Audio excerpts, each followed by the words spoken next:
One of Christianity's fundamental claims is that Jesus is the Messiah, the anticipated liberator and king of Israel. The claim goes back to the early days of the Jesus movement. See, for example, John 4:25-26, which portrays a conversation between Jesus and a Samaritan woman.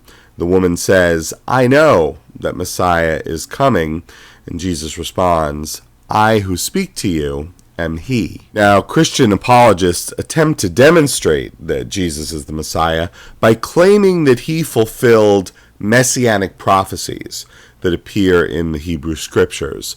Although Christian apologists can't seem to agree to the precise number of such prophecies, they generally agree that there are many of them. Moreover, apologists believe that Christianity's legitimacy rides on Jesus having fulfilled these prophecies. In his book, The Case for the Real Jesus, apologist Lee Strobel writes, "When a Samaritan woman said to him, 'I know the Messiah is coming,' Jesus replied, 'I who speak to you am he.' Having made these unambiguous claims, if he then fails to match the prophetic portrait, Jesus would be an impostor, worthy of rejection and disdain, a false prophet who should be rejected by Jews and Gentiles alike." The fatal flaw here is that the so-called messianic prophetic portrait is largely a Christian fiction that, among other things, regularly relies on fabricated prophecies, as well as tendentious misquotations and misapplications of passages from the Hebrew Scriptures. These antics betray the fact that Jesus was not the Messiah. Okay, first, fabricated prophecies. 3 examples. A, Matthew 2:23, which claims that young Jesus and his family came to reside in Nazareth so, quote, "that which was spoken through the prophets might be fulfilled. He shall be called a Nazarene." The words, "he shall be called a Nazarene," do not appear in the Hebrew Scriptures. In fact, neither the city of Nazareth nor anyone from Nazareth is ever mentioned anywhere in the Old Testament. It's just not there. B, Matthew 27:9-10. Judas regretted his participation in getting Jesus arrested. Earlier, we're told that the chief priests had paid Judas 30 pieces of silver to do the deed. Now in chapter 27, he is depicted trying to return the silver.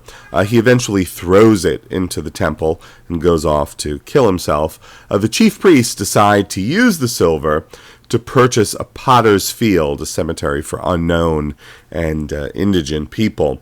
Matthew 27:9-10 proclaims, quote, "Then that which was spoken through the prophet Jeremiah was fulfilled, saying, and they took the 30 pieces of silver, the price of the one whose price had been set by the sons of Israel, and they gave them for the potter's field, as the Lord directed me." Sounds impressive. The problem? Well, the footnote for Matthew 27:9-10 in the New American Bible puts it well. Quote, "Matthew's attributing this text to Jeremiah is puzzling. There is no such text in that book." The purported prophecy is not in Jeremiah. Christian apologists have offered various excuses for this, including, without limitation, the prophecy was in Jeremiah, but the Jews cut it out. The prophecy was in a writing by Jeremiah that no one has and that no longer exists. The author of Matthew had a bad memory, or it was the ancient equivalent of a typo. And my personal favorite, the prediction was spoken by Jeremiah, but never written down. While creative, this last one withers under the mildest scrutiny. Matthew uses the same formulation 20 times, 18 of which refer to text that can be found in some form in the Hebrew Scriptures. As for the other 2, this and the bit about he shall be called a Nazarene, they're not in the Hebrew Scriptures at all. They're Christian fabrications. Now, some apologists eagerly point to Zechariah 11:10-13 as the source of the purported prophecy. Two problems. First, Zechariah is not Jeremiah. Second, the passage in Zechariah doesn't say what the author of Matthew says. C. John 2:17. In the 4 verses immediately preceding this, we're presented with one of the 3 different times the Gospels portray Jesus clearing the Jewish temple. According to the author of John, upon seeing Jesus do this, quote, his disciples remembered that it is written, zeal for your house will consume me. Christian apologists regularly include this among the purportedly fulfilled messianic prophecies. Here's the problem.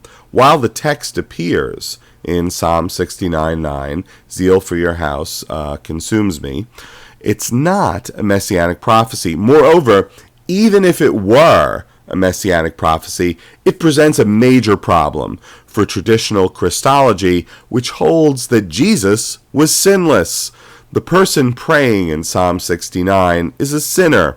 Verse 5, O Elohim, you know my foolishness, and my sins are not hidden from you. Unless Christian apologists want to say that Jesus was a foolish sinner, they can't claim Psalm 69 as a prophetic reference to him. Second, misquoted and misapplied passages from the Hebrew Scriptures. 3 examples. A. Matthew 2:14-15. Mary and Joseph take the baby Jesus and flee from Herod into Egypt, where they remain until after Herod's death. So the author of Matthew claims, quote, what was spoken by the Lord through the prophet might be fulfilled, saying, out of Egypt did I call my son. It seems impressive until one checks the source, Hosea 11:1, which has God saying, quote, when Israel was a youth, I loved him, and out of Egypt I called my son. The author of Matthew ripped half of Hosea 11:1 from its context, a lament about Israel, and misapplied it as if it were a messianic prophecy. B. Matthew 1:22-23. An angel tells Joseph that his wife, a virgin, was made pregnant by God, and that the son she will have is to be named Jesus.